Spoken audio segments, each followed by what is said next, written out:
आप सभी का हमारे YouTube चैनल Study.20 पे स्वागत है। आज हम DLED का लेसन प्लान बनाना सीखेंगे, जिसका विषय सामाजिक विज्ञान और प्रकरण विकास पर बहस होगा। तो आइए शुरू करते हैं। अगर आपको मेरा वीडियो पसंद आए तो मेरे वीडियो को लाइक और मेरे चैनल को सब्सक्राइब ज़रूर करें। लेसन प्लान बनाने के लिए सबसे पहले आपको सामान्य उद्देश्य लिखना होता है। सामान्य उद्देश्य मेरे लेसन प्लान में पहले से ही दे रखा है, तो मैंने सामान्य उद्देश्य नहीं लिखा है। आपके लेसन प्लान में अगर नहीं दे रखा है तो आपको सामान्य उद्देश्य लिखना होगा। सामान्य उद्देश्य में पहला है विद्यार्थियों को सामाजिक विज्ञान विषय में संबंधित विकसित की जाने वाली अपेक्षित क्षमताओं तथा अधिगम प्रतिफल का ज्ञान प्राप्त कराना। दूसरा है विद्यार्थियों में सामाजिक विषय से संबंधित विषय वस्तु का चयन करने की योग्यता विकसित करना। तीसरा है विद्यार्थियों को सामाजिक विषय के शिक्षण में आवश्यकता अनुसार शिक्षण अधिगम सामग्री का चयन, निर्माण एवं सार्थक उपयोग करना सिखाना। चौथा है विद्यार्थियों को सामाजिक विषय की प्रकृति एवं विषय की प्रकृति, छात्रों की आवश्यकता, उनकी ग्रहणशीलता का ध्यान में रखकर शिक्षण विधियों का चयन करने की योग्यता विकसित करना। आप इसमें हमारा जो अगला है वह है विद्यार्थियों द्वारा विद्यालय में आयोजित होने वाली शैक्षिक गतिविधियों के आयोजनों का सामाजिक विज्ञान के विषय में संबंधित उद्देश्यों हेतु भागीदारी सुनिश्चित करना। छठा है विद्यार्थियों के सामुदायिक स्रोतों एवं तात्कालिक घटनाओं का सामाजिक विज्ञान विषय में प्रभावी शिक्षण में सार्थक उपयोग करना सिखाना। सातवां है विद्यार्थियों में सामाजिक शिक्षण विषय के संदर्भ में निर्धारित योग्यताओं, क्षमताओं एवं कुशलताओं का विकास करना। आठवां है विद्यार्थियों को सामाजिक विज्ञान विषय के अंतर्गत जीवन की प्रजातांत्रिक शैली, शांति, समानता, न्याय, स्वतंत्रता की भावना, धर्मनिरपेक्षता जैसे मूल्यों को पोषित कर सामाजिक पुनः निर्माण हेतु प्रतिबंध करवाना। आप इसमें से 5 से 6 बिंदु अपने सामान्य उद्देश्य में लिख सकते हैं। फिर उसके बाद आपको विशिष्ट उद्देश्य लिखने होते हैं। विशिष्ट उद्देश्य के अंतर्गत ज्ञानात्मक, अवबोधात्मक, अनुप्रयोगात्मक, कौशलात्मक, अभिवृत्त्यात्मक और अभिरुचियात्मक आते हैं। यहाँ से लेसन प्लान मेरा प्रारंभ हो रहा है। सबसे पहले आपको लेसन प्लान में विद्यालय का नाम, विषयवार, पाठ क्रमांक, कक्षा, वर्ग, कालांश, दिनांक, वार, विषय, प्रकरण लिखना होता है और उसके बाद ही आपको सामान्य उद्देश्य लिखना होता है। मेरे लेसन प्लान में सारे लेसन प्लान के लिए एक ही सामान्य उद्देश्य दे रखा है, तो मुझे सामान्य उद्देश्य लिखने की आवश्यकता नहीं थी। आपके अगर नहीं दे रखा है तो आपको लिखना ज़रूरी है। तो जो हमारा शिक्षण उद्देश्य है, यानी जिसको विशिष्ट उद्देश्य भी कह सकते हैं, उसमें पहला है ज्ञानात्मक, और ज्ञानात्मक के तहत क्या विद्यार्थियों में अपेक्षित व्यवहारगत परिवर्तन आते हैं उसके बारे में लिखना होता है। विद्यार्थी विकास पर बहस प्रकरण के अंतर्गत विकास का अर्थ एवं महत्व का समृद्धि विकास के विषय में प्रत्याभिज्ञान व प्रत्यास्मरण कर सकेंगे। इसके अंतर्गत 2 इम्पोर्टेंट बिंदु होते हैं, प्रत्यास्मरण और प्रत्याभिज्ञान। मेरे को लेसन प्लान बनाने के लिए सिर्फ 3 ही पेज दे रखे हैं, इसलिए मैंने पास लिखा है। आप इनको दूर दूर और स्पष्ट रूप से लिख सकते हैं। दूसरा आता है अवबोधात्मक। अवबोधात्मक के अंतर्गत विद्यार्थी विकास पर बहस प्रकरण के अंतर्गत तुलनात्मक अध्ययन कर सकेंगे और विकास पर बहस व्याख्या कर सकेंगे। जो अवबोधात्मक है इसमें एक तो व्याख्या आती है और एक तुलनात्मक अध्ययन आता है। अब तीसरा आता है अनुप्रयोगात्मक। अनुप्रयोगात्मक का अर्थ ही होता है प्रयोग। तो विद्यार्थी विकास एवं बहस प्रकरण के अंतर्गत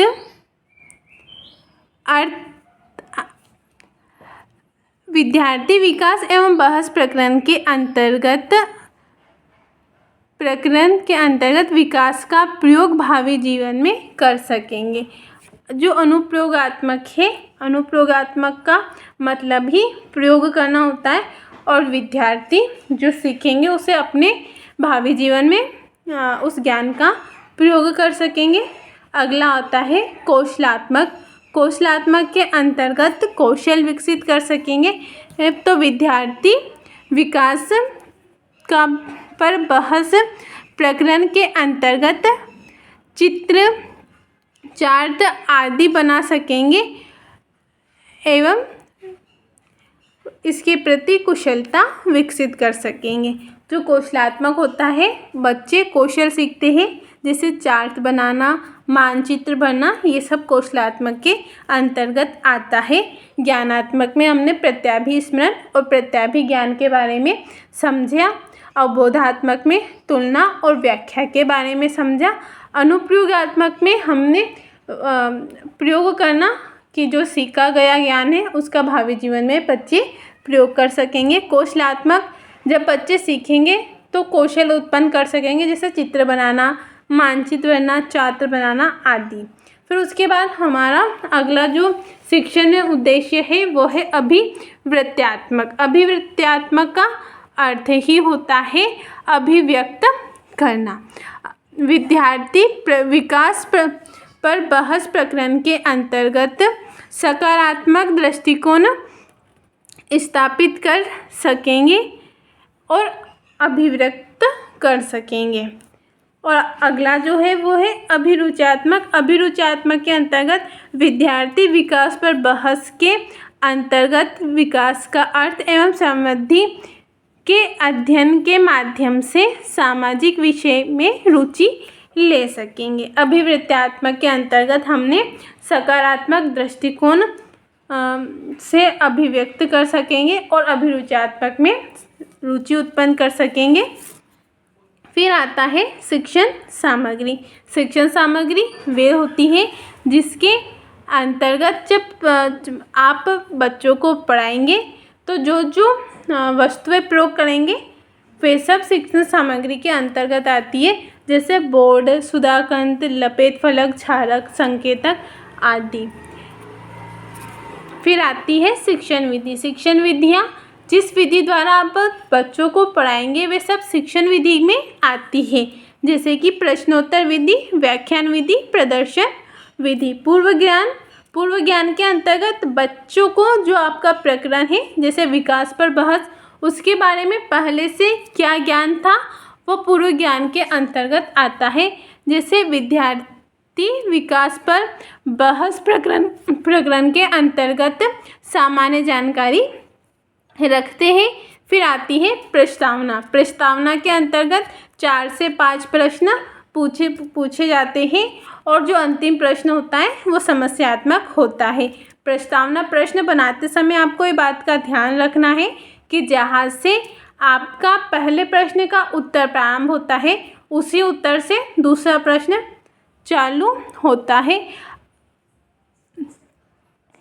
अगर कभी कभी ऐसा नहीं होता है तो एक आधा प्रश्न आप ऊपर नीचे कर सकते हैं, बाकी पैटर्न यही होता है। जैसे पहला प्रश्न है, देश ब्रिटिश शासन से कब मुक्त हुआ?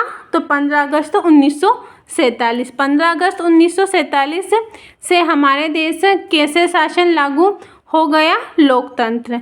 लोकतंत्र में शासन किस तरह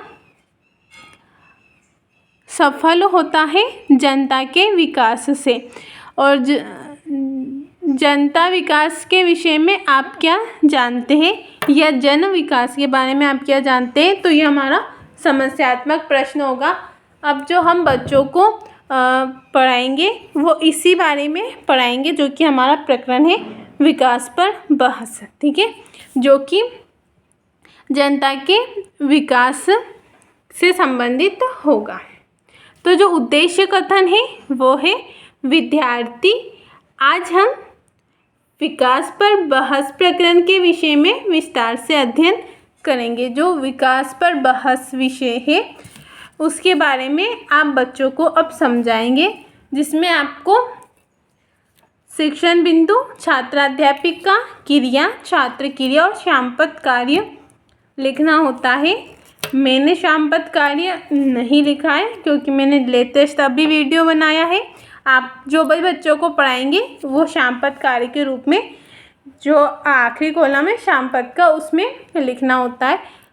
श्यामपद कैसे बनाएंगे, एक ब्लैक पेपर लेंगे और उसको चिपकाकर किसी भी रंगीन पेन से आप लिख सकते हैं, कोई भी आप, जो भी आप बच्चों को बोर्ड पे समझाते हैं विकास पर बहस प्रकरण के अंतर्गत। तो जो हमारा पहला जो शिक्षण बिंदु है विकास का अर्थ एवं महत्व, जिसके अंतर्गत छात्राध्यापिका क्रिया में होगा विकासात्मक प्रश्न। जब आप बच्चों से विकास पर बहस प्रकरण के बारे में समझाएंगे तो उससे पहले आपको कुछ प्रश्न बच्चों से पूछने होते हैं कि उनको कितनी जानकारी है।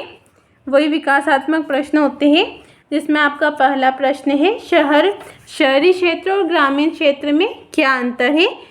तो बच्चे उत्तर देंगे विकास का अंतर। दूसरा प्रश्न है देश के सभी नागरिक यदि समृद्ध हो तो उसे कहते हैं विकास। तीसरा है विकास के बारे में आप क्या जानते हैं। तो ये आपका समस्यात्मक प्रश्न होता है। फिर अध्यापिका क्रिया के अंतर्गत आपको अब बच्चों को समझाना होता है कि किस प्रकार विकास पर बहस की जाती है। आज विश्व के देशों को आर्थिक दृष्टि से दो भागों में बांटा गया है, विकसित और विकासशील। विकसित देश की श्रेणी में वे देश आते हैं जो संपन्न है, जहां आमदनी अच्छी है, तथा विकासशील देश में वे देश आते हैं जो विकास के मार्ग पर है, औद्योगिक विकास की कम है लेकिन प्रगति पर है। विकास का अर्थ संसाधनों का सही उपयोग करते हुए प्रौद्योगिकी परिवर्तन है, जिसमें छात्र क्रिया करेंगे। छात्र जो आप समझाएंगे उस विषय को ध्यानपूर्वक सुनेंगे और श्यामपद कार्य में आप जो विद्यार्थियों को बोर्ड पर लिखवाते हैं वो लिखना होता है। फिर उसके बाद जो हमारा दूसरा शिक्षण बिंदु है वो है समृद्धि एवं विकास। समृद्धि एवं विकास के अंतर्गत आप बच्चों से सबसे पहले विकासात्मक प्रश्न पूछेंगे। तो विकासात्मक प्रश्न के अंतर्गत पहला प्रश्न होगा हर देश और व्यक्ति की क्या इच्छा होती है। तो उत्तर देंगे बच्चे ऊंचा स्तर पाने की। दूसरा है इसके लिए क्या जरूरी है। तो बच्चे उत्तर देंगे संसाधनों का उचित समृद्धि एवं विकास।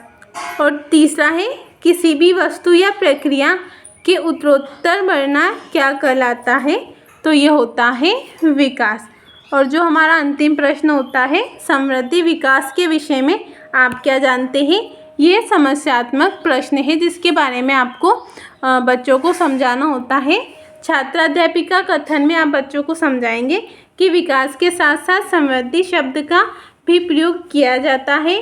इसको विकास से अधिक समृद्धि माना जाता है, जो दीर्घकालिक प्रक्रिया है, विशेष प्रयासों का परिणाम होती है, जबकि समृद्धि का एक सामान्य प्रक्रिया माना जाता है जिसके लिए विशेष प्रयत्न नहीं किए जाते हैं। किसी भी देश की आय को बढ़ाना समृद्धि है, जबकि आय के साथ संसाधनों का बढ़ना विकास है। अब जब आप बच्चों को छात्राध्यापिका कथन कराएंगे। तो जो आपने पढ़ाया है उससे संबंधित आप बोध प्रश्न करेंगे। तो जो बोध प्रश्न के अंतर्गत पहला जो आपको 2 या 3 बोध प्रश्न पूछने होते हैं ताकि बच्चे फिर से रिपीट कर सके, जिसमें पहला आता है विकसित देशों को कोई 2 लक्षण लिखो। तो जो विकसित बच्चे उत्तर देंगे उच्च आर्थिक स्थिति और उच्च शिक्षा। और दूसरा प्रश्न होता है विश्व के देशों को आर्थिक दृष्टि से कितने भागों में बांटा गया है? 2 भागों में, जो कि आपने बच्चों को समझाया है, विकसित और विकासशील। फिर आपको मूल्यांकन प्रश्न करना होता है।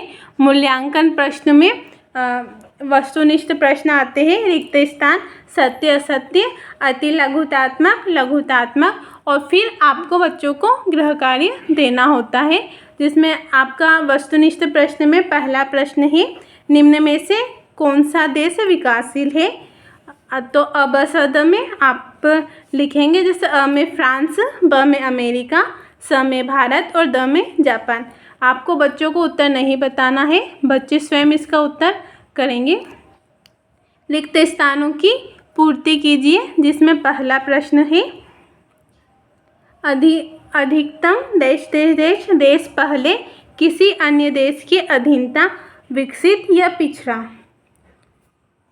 फिर तीसरा जो है हमारा सत्य असत्य बताओ। आर्थिक विकास का संबंध विकसित देशों से है, सत्य है या असत्य। फिर हमारा अति लघुतात्मक प्रश्न है भारत में हुए समावेशी विकसित की संक्षिप्त समीक्षा कीजिए। और लघुतात्मक प्रश्न में आर्थिक विकास की भारतीय अवधारणाओं को समझाइए। उसके बाद गृह कार्य आप बच्चों को देंगे, जिसमें पहला प्रश्न है सतत विकास के महत्व को कारण सहित बताइए। और अगले दिन आप बच्चों की उत्तर को जांच करेंगे और उनकी गलतियों को बताएंगे। ये इस प्रकार हम लेसन प्लान बनाते हैं। आशा करती हूँ कि आपको मेरा वीडियो पसंद आया होगा। अगर आपको मेरा वीडियो पसंद आया तो मेरे चैनल को सब्सक्राइब और मेरे वीडियो को लाइक करें। धन्यवाद।